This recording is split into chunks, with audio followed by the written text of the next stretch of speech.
Commission లేదే పని చేయరు అని మాట్లాడుతున్నారు. మీ గురించి ఏం మాట్లాడుతున్నారు? మీ సతీమణి గారు మా కమిషన్లు అన్ని ఆవిడే డీల్ చేస్తున్నారని మాట్లాడుతున్నారు. ప్రూఫ్లు కావాలంటే మా దగ్గరికి కొన్ని వీడియోలు వచ్చినాయి, ఆ వీడియోలు కూడా పంపించమంటే పంపిస్తాం. బట్టి గారికి ఎస్పెషలీ అన్నట్టు బట్టి గారు మీ రామాంజనేయులు అనే వ్యక్తిని కొంచెం అదుపులో పెట్టుకుంటే చాలా మంచిది. ఎంత దమ్ము ధైర్యం ఉంటే నేను కేసు పెడుతున్నా ఇప్పుడు. ఎంత దమ్ము ధైర్యం ఉంటే నాకు తెలియకుండా నా ఛానల్లో నా నా నా ఆఫీస్లో పనిచేసే స్టాఫ్ని కొని నీ రామాంజనేయులు గడ్డిపెట్టిపోయి కొని నేను ఏదైతే అర్బన్ హాస్పిటల్స్ ఎవరిది, ఓకే, ఈ జైన్స్తో నీకున్న సంబంధం ఏంటి, వాళ్ళకి ఎన్ఓసి ఇప్పిస్తున్నావా లేదా అని విత్ ప్రూఫ్స్ విత్ డాక్యుమెంట్స్ నేను స్టోరీ చేయడం జరిగింది. బట్టి విక్రమార్క గారు ఏమి చేయలేక అసమర్థతతో నీ రామాంజనేయులు నా దగ్గర పనిచేసి మానేసినోడితోటి లింక్ అయి చేసిండా, లేకపోతే నా స్టాఫ్లో ఒకరిని కొన్నాడా తెలియదు, కానీ మాకే తెలియకుండా వీడియో డిలీట్ చేసిరు. ఒకవేళ యూట్యూబ్ డిలీట్ చేస్తే మాకు మెయిల్ వస్తుంది, మాకు మెయిల్ రాలే. వైటీ స్టూడియో నుంచి ఎవరు డిలీట్ చేసిండో కూడా మాకు డేటా వచ్చింది. నేను కేసు పెడుతున్నా. ఓకే, అదుపులో పెట్టుకుంటే మంచిది మీ టీం మెంబర్స్ని. మీకు ఎంత దమ్ము ధైర్యాలు ఉంటే నా ఛానల్లో నా మానిటర్ నా అండర్లో ఉన్నటువంటి వాళ్ళని నా స్టాఫ్లో ఒకరిని కొనుక్కొని వీడియో డిలీట్ చేయించి, ఇప్పుడు నేను ఇన్వెస్టిగేషన్ చేపిస్తున్నా, వీడియో డిలీట్ చేయించి, ఓకే, వాళ్ళతో కుమ్మక్కయ్యి ఇప్పుడు కలుగులో ఎలుకని బయటికి తీయాలంటే ఏం చేయాలి? మీ రామాంజనేయులు నా ఆఫీస్కి వచ్చి క్షమాపణ చెప్తాడా? ఎవడితో అమ్ముడు పోయిండు, నా స్టాఫ్లో ఎవరిని కొనుక్కొని డిలీట్ చేయించిండో విషం కక్కుతాడా, క్షమాపణ చెప్తాడా? సరే నేను చాలా సివియర్గా తీసుకుంటా బట్టి విక్రమార్క గారి ఇష్యూని. నేనేం చేసినా కచ్చ కొద్దీ మళ్ళా బ్రేకింగ్ న్యూస్ వేయించిన. మళ్ళా ఇంకోటి ఏంది పెద్ద జోక్ ఏందంటే ప్రజలారా, ఈ రామాంజనేయులు అనే వ్యక్తి మీద జైన్స్ వాళ్ళది కంటెంట్ నేను బయట పెట్టినందుకు ఎన్ఓసి ఇప్పిస్తా అని కోటిన్నర అడిగిండ్రు వాళ్ళు. అడిగినందుకు నేను వీడియో చేసిన. అండ్ అట్లాగే అర్బన్ హాస్పిటల్స్ కడతా ఉన్నారు వీళ్ళు పార్ట్నర్షిప్లో. ఆ అర్బన్ హాస్పిటల్స్ ఎవరిది? బట్టి విక్రమార్క గారు అండర్లో కడుతున్నారా?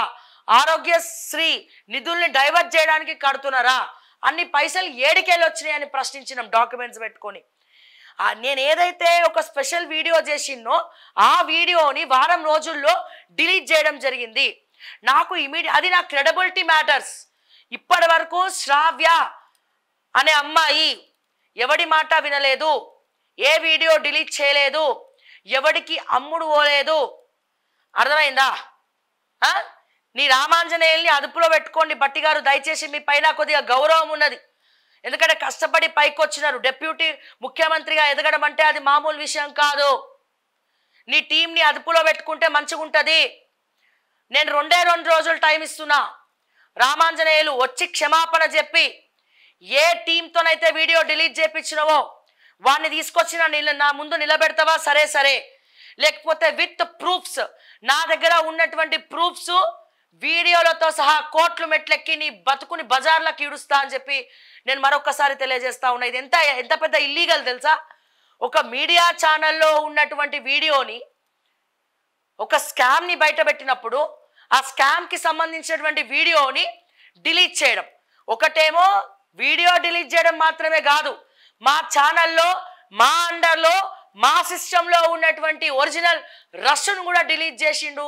ఈ దరిద్రులు అంటే డిలీట్ చేయించిండంటే ఎవడు అమ్ముడు పోయిండు, ఎంతకు అమ్ముడు పోయిండు ఎవరికి తెలుసు? మా సిస్టమ్ పాస్వర్డ్స్ నా ఎంప్లాయీస్కే తెలుసు.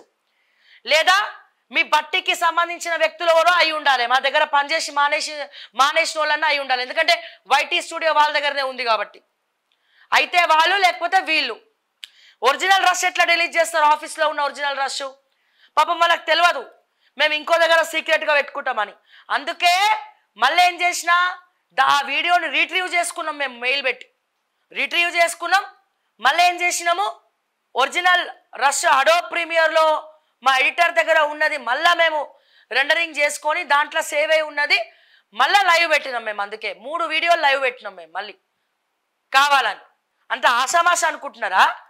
లేకపోతే పిల్లి పాలు తాగుకుంటుంది ఎవరికి తెలియదు అనుకుంటున్నారా? నా క్రెడిబిలిటీ అది, నా క్రెడిబిలిటీ. ఆ చెడ్డ పేరు నాకు వస్తుంది. అర్థమైందా? సో అందుకే నేను దాన్ని చాలా సీరియస్గా తీసుకున్నా. చాలా అంటే చాలా సీరియస్గా తీసుకున్నా. ఇన్ని రోజులు ఎందుకు, ఇన్ని రోజులు కూడా నిఘా పెట్టినా, ఒక కన్ను దీని మీద పెట్టినాం. ఎవరు చేస్తుండు, ఎక్కడ పోతుండు, ఎవరితో మాట్లాడుతుండ్రు, ఆఫీస్ అయిన తర్వాత అన్నీ ఒక కంట కనిపెట్టుకొని ఉన్నాం మేము. కానీ అవార్డ్ ఫంక్షన్ బిజీలా మేము టేక్ ఓవర్ చేయలే. కానీ ఇప్పుడు ఈ రెండే 2 రోజులు టైం ఇస్తున్నా మిస్టర్ రామాంజనేయులు నీకు. రెండే రోజు ఆ దొంగ ఎవడో తీసుకొచ్చి క్షమాపణ చెప్తావా? సరే సరే, బహిరంగంగా చెప్తున్నా, నా మార్నింగ్ న్యూస్ సాక్షిగా చెప్తున్నా, లైవ్లో చెప్తున్నా. 3వ రోజు మరి ఏం చేస్తామో చేసి చూపిస్తాం. ఎంత దాకన్నా పోతా, ఐ డోంట్ కేర్. ఒకసారి వెనకాల చెక్ చేసుకోపోయి. నేను మొండి పట్టు పట్టినా అంటే ఎవ్వడికినా నేను, ఎవ్వరికంటే ఎవరికినా నేను. ఏదైతే అదైంది. రౌడీలను పెట్టించి నన్ను కొట్టిపిస్తావో చంపిస్తావో నడి రోడ్డు మీద నీ ఇష్టం, మీ బట్టిగారి ఇష్టం, లేకపోతే ఇంకేమైనా చేస్తారో మీ ఇష్టం. అన్నిటికీ సిద్ధం. కానీ వెనకడుగు మాత్రం వేయను మిస్టర్ రామాంజనేయులు, గుర్తుపెట్టుకో.